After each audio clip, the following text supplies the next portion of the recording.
would love it if they came out and actually showed Bungie how to tell a fantastic story in a share world shooter experience. Now, Destiny has done well with like the Taken King, and it looks like they're going that way with Destiny 2. But what are they going to do with Anthem here? I mean, BioWare, this is BioWare Edmonton, not any of the other BioWare teams, the king of storytelling with that division. And I want to give them a chance. It looks like it's going to be 4-player co-op. They updated their Twitter. They have a game website now that's out there. So we have seen some hints about what the experience is going to be like. And really, it's just so little to go off of. There's a monster, there's a wall, and there's some dude in some badass-looking armor. I need to see more gameplay. All right, thanks, Destin. That was just a little teaser of Anthem. We'll apparently learn much more tomorrow at the Microsoft conference, which you'll be able to watch right here with us live. Now, we also got to see a lot of Need for Speed Payback, which actually looked really fun to me. Oh, yeah. I don't know about you guys. Yeah, I got immediate vibes of Sleeping Dogs, which is sort of now a dead franchise that was made by United Front Games, which was people who had worked on Need for Speed. But the idea of like ramming cars off the road and having like a sort of a turbo boost and then trying to jump onto a car and all this kind of being vaguely cinematic. I think of Need for Speed usually as a racing game, but this seems like it's got like a cool action movie story going on. Yeah, this game is stunning. Da, exact ce am zis și eu. Se simte foarte cinematic. The pacing in which this trailer unfolded, because it seemed to sort of jump between gameplay and cinematic cutscenes almost like perfectly fluidly. You would see a car crash and it would pull out. It looked like someone was controlling it, and there'd be a cutscene with VO and then cut right back into the race. Exact. Really gorgeous stuff. I think when we were goofing before about like Las Vegas or some sort of fake version of Las Vegas, I didn't think about how vast and beautiful that can get once you get outside of the strip. There's a lot of really cool environments here. The lighting looks incredible. What do you think, Alana? I was really impressed by how explosive it is. Like, there's a lot of takedowns here and there's slow-mo, but it feels like you see every single frame. Like, they're gorgeous. The explosions are really cool. I think it's going to be a lot of fun just bashing people off the road, which is, you know, leading into this, I was like, how do you beat Forza Horizon, which is, like, Forza Horizon 3 is such a good arcade car game, and then it's like, oh, you make it completely different. You make it in ways that I didn't expect. You make it incredibly violent. Forza Horizon is like chill. They're like, let's go for a nice cruise and have some tunes. And these guys are like, we're gonna blow up some cars. Look at this road. Like, there's just like parts of car everywhere flying in the sky. Yeah, it looks like probably the most cinematic thing I think I've ever seen from a racer. So I'm totally for that. Looks like he's got some nitrous there as well. That's a thing that we haven't seen in a game in a while. I'm wondering if they're gonna borrow the GTA, like going into bullet time with a car. Mechanic, because that's a lot of fun to go around turns and everything. This looks really interesting. I'm getting Burnout and also Split Second vibes. Do you guys remember that game? Split Second is kind of a deep cut. Yeah, but that game is kind of a cult favorite. You know, we were talking about Need for Speed Hot Pursuit. This totally sort of reminds me of that game. Yeah, I'm interested to see how the story works. If you're in cars the entire time, where we're going to see a lot of cutscenes with people. Yeah. You saw a woman at jump the start out of the car. Yeah. And you switch to controlling her vehicle. Right? Yeah. It's always weird when that happens in a game where it doesn't normally happen, like when Tony Hawk gets off his board. But what are you doing? What are you doing? Get back on that board. Yeah, I don't know. I'm torn on that, but I have confidence that they'll be able to pull this off. I'm a little worried that the story's going to be very cheesy. Well, It's about cars. It's going to be great. Un joc mașini până la urmă. I think it's cool. I mean, again, not to keep, reminding people of GTA, but like the fact that you're jumping between characters and controlling different actions is a really smart way of keeping the story fresh while not kind of, pulling over to just go into a cutscene. Yeah. You're jumping between cars doing different things. Yeah, it's true. It'll give you a lot of variety, and that is a customized GT we're seeing. That's not with stock model, so we assume that the player gets to customize them. They didn't confirm that, but it's almost guaranteed. Well, they've said it'll have the deepest customization the series has ever seen. So that game is coming out this year. Definitely has my attention. I look forward to seeing more. So everything we've talked about so far, what's been the real takeaway from EA's press conference this year? I think, how would you rate them? Well, it's such a strange press conference to start E3 with, right? Because it's so completely all over the place. Yeah. Like, the Star Wars fans are sitting there during the FIFA parts being bored to tears, and I'm sure some of the FIFA fans are watching the Star Wars stuff, and then in the middle there's a game about jailbreak, and it's just bizarre. I would give it, a C if it didn't have Star Wars, and a B+ because it does. Okay. The old Star Wars bump. Yeah. I'd say it's really good for an EA conference. They frequently will just get weirdly self-indulgent, and it feels more like a presentation they would show internally, and they're like, hey, we've got GoPros, and we're working on an extreme sports game that may or may not ever come out. R.I.P. Steep. Yeah, and they show a bunch of people working in a studio, and you're like, well, that's cool. You guys do good work, but like, show us the games. Yeah, I feel like I thought it was fine. Like, I thought it was more or less what I expected it to be, especially knowing that they were going to lead into Battlefront a lot. Like, we got what we wanted, so I didn't think it was amazing. I'm not blown away, but I feel pretty good cruising into E3 week. Yeah. Cool. All right, we've got to take a quick break. Don't go anywhere. Our EA post show continues right after this. The biggest entertainment event of the year is almost here, and we got your all access pass. Da, aș putea zice că un 7,5 este o notă mai mult decât suficientă, datorită faptului că nu a fost nimic wow. Am fost puțin entuziasmat de Anthem, dar cu cât am aflat mai multe detalii, cu atât se aseamănă mai mult cu jocuri ca Evolve, Destiny. Și nu știu ce să zic. Star Wars, nu sunt un fan Star Wars, îmi place cum arată jocul și e relativ ok, dar ce am mai avut? Acel joc cu evadatul, A Way Out, e interesant, e un concept interesant și probabil e drăguț. Dar un 7,5 per total, cred că e suficient. They're really taking the angle that they're going to be leveraging Xbox Scorpio this year.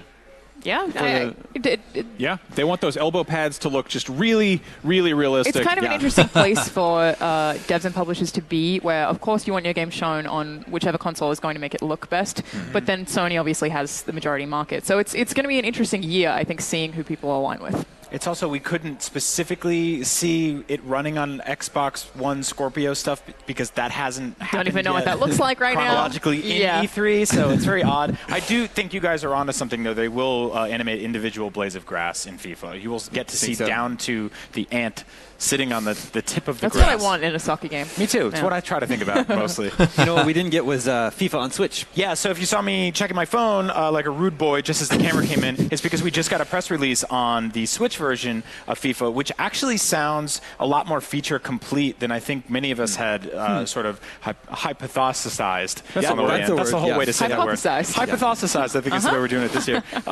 It's actually called FIFA 18, so they are putting the number in there, but it seems like what it is missing is the FIFA Journey single-player campaign stuff. But you will be able to split off Joy-Cons and play 2 players on one screen. They're saying all these wonderful things about animation. They did not mention any teraflops, unfortunately, but it sounds like a mostly feature-complete version of FIFA 18. I'm so happy to hear that. That's really cool. Does the press release mention release date? I did not see that far, but I will say that we are one press conference down, and we still have not heard the word Nintendo Switch yet. Yeah, that's true. Yeah. We've heard Scorpio, we've heard Teraflop. We're still on watch for Nintendo Switch. And that would be the place to have it. I guess Ubisoft on Monday would probably be the next possible place, unless Bethesda wants to talk about Skyrim. Yeah. But, I digress.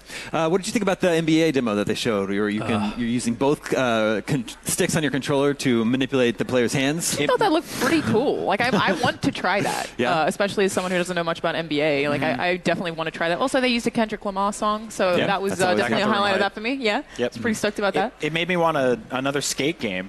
So I can't remember the last time we did that. It was at the skateboard. That's the other thing. You guys owned that, right? You remember that. Just make it again. That's the other thing IGN commenters always say. They want another Burnout and another skate. Yeah. Yep. EA disappointed on that front. But I mean, I think it's got to be terrifying with something as much of sort of a known quantity as making an NBA game every year. Is like, you can't really shake up things too much because people will get very angry. They're like, this is too different from the last one. But at the same time, you know, reinvent the basketball a little bit. Like, get weird with it. You know, try something new. So, like you were talking about earlier in the pre-show, there is that sort of manager single-player stuff that they keep trying to shoehorn into these games that a small group of people play and you know they love, but there's really not so much you can do. I remember reading a couple of years back where they were like, "Hey, our EA hockey game has like new Zamboni physics." And it's like, well, those clean the ice between the like. It's hard. It's hard to keep that growing every year. It might be a small audience, but it probably is sort of a gateway drug approach to get people on board with the multiplayer. You know, people like that gets my attention as someone who doesn't play these games. I'm like, wait, you're telling me that I can open up my own NHL rink and paint the bleachers pink and charge people $2,000 for hot dogs? I'm curious about a hockey game for the first time in 10 years. Well, to talk about Madden, I am Australian. I don't know anything about NFL at all. And then I was thinking, okay, this has I'm Australian too. this has a story mode in it. It's called Long Shot, I think was the name of it. And the idea that could introduce me to how to play NFL before playing the game itself, like I think that would be like a soft way to throw me in, because I can't just go play Madden straight away online, I would get destroyed. You could. It would just be really funny. It would annoy everyone. So. Well, on our pre-show, we were wondering what will be this year's Unravel, this year's adorable dev moment, and we got that with A Way Out. Yes. The developer of A Way Out up there. Just incredible sort of like optimism and energy coming out of that whole sequence. I like how we were like, oh, we're going to have another awkward developer, and we got like a car salesman. He was incredibly confident. So this guy's fascinating. I've actually been kind of paying attention to him for a minute. He made, he worked on was it a Brothers? Yeah. Brothers. Tale of Two Sons. Yeah, Tale of Two Sons. Yeah, another co-op game. Which is also a fantastic game. Interesting thing about this guy, if you pull up his Wikipedia page, I'm drawing a blank on his name. It's Joseph something. He also drew a blank on it at the start of the conference. That's true. That's a good point. He forgot it too. But he's a director. He's a film director. He made a number of films that got awards and did really well in festivals, and then he kind of just switched horses midstream and decided to start working on games. And I remember him talking a really big game ahead of Brothers, and then that was received really well. And I think that he's been working on this since then, and it looks really ambitious. Looks really cool. Two things about this game. Number one, I love games that are made out of the sort of necessity of a lack of things in that genre. He said specifically, I wanted to play a co-op game that wasn't, drop in, drop out. And I couldn't find one, so I'm making one. Number two, like the sort of like prison escape genre is incredibly cool. Going back to Escape from Alcatraz, which we got major notes from there, just sort of digging behind the toilet to rip out the old wet wall and go rustling around in the pipes and stuff like that. To Prison Break, which I will, admit on this stream I've seen every episode of, unfortunately. It's really cool, but what really separated it is this is not a game about a prison break. It is for a little bit, and then you're out in the world, and then you're climbing mountains and you're driving cars, and it started to feel a lot like a co-op Naughty Dog game. Yeah, totally. I'm kind of wondering if you play single player, if you get an AI companion, but based on the kind of Hitman vibes of actually escaping or getting out of certain scenarios, it doesn't seem possible. I'm fine with that. Like, there's so few games that have split screen co-op these days, so I'm totally cool with that. What if it's sort of mandatory couch co-op the entire time? That's what I'm kind of thinking. Yeah, and I like the idea that sometimes there would be a cutscene while someone else is playing, so it's definitely unique. Yeah, I think they said it's local-only co-op, right? Yeah. There's no online. Yeah. Which is interesting for 2017. I was also trying to figure this out. When do you think this game takes place? Is this a modern-day game? I was thinking the 80s or something. This looks kind of late 70s to me. Yeah, I just went with the sideburns. But then again, if you're in prison, I mean, there's nothing to do but grow sideburns. So why not? That's true. The #1 activity in prison, sideburn growing. Oh, man. Marty Sleva is standing by, and he has some thoughts to share on A Way Out, I believe. Marty! Hey, guys. How's it going? It's going great. Thanks for asking. Yeah, thanks. No one ever asked how we're doing. No, that's the big thing right now. And I like how we get this narrative-based, sort of pretentious indie game. They're like, let's just grab Marty and pull him up here. Yeah, exactly. So yeah, it was. I thought this was super cool. Joseph Fares, like Max mentioned, worked on Brothers, A Tale of Two Sons a couple of years ago, which was an just incredible game. Just sort of a co-op game that you play by yourself, which I was like, oh, that's interesting. I wonder what this guy's going to do next. And then Hazelight was founded a couple of years ago, and then all of a sudden they sort of went dark, and it was really cool for them to come back, and you see this co-op game that is mandatory co-op, and not only mandatory co-op, but local mandatory co-op, which I think is kind of super interesting in 2017. Do we have any idea on the voice actors in this game? I was trying to pick them out. I couldn't tell if it was actually somebody who is well known. Marty, do you know anything about the voice actors? I didn't catch any of the voice actors. One of the guys kind of looked like Sean Penn, but I don't think that was Sean Penn. I think it's Sean Penn. It's probably Sean Penn. I definitely got some Trevor vibes from those guys. So. Marty, I was trying to figure out, what do you think the gameplay is like in this game? Because it feels like there's a lot of different scenarios. Yeah. It almost seemed David Cagey to me. Like, I feel like you're going to play through this, and depending on what you and your partner do, you're going to sort of get a different story, like a choose your own adventure. So I feel like this might be like a shorter, 2-3 hour game, but you can replay it and get a completely different narrative, which seems really cool. That's something I was definitely thinking about. Is it looks really big in scope, so it seems like it has to be short because it's an indie studio.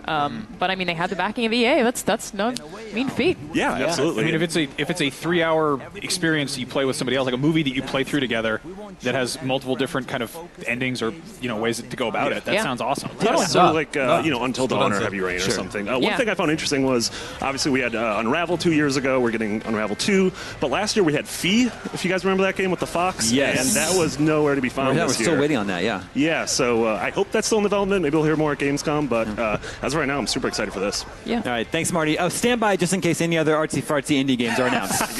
Not going anywhere. That about wraps up EA's press conference at E3 2017 for us. Feels like we're all pretty positive on it. Yeah, especially about the Star Wars stuff. Yeah. That's you felt like they delivered, still got you excited. Absolutely. And you're on board. I think if they had shown and teased half as much, I'd still be invested. But I can't wait. Star Wars. Cool. All right, we're going to take a quick break, and then we're going to take you back to the Hollywood Palladium for the EA Play stream in progress, where they have deep dives in all the big games you saw today. So stay with us. Okay. Did you know that IGN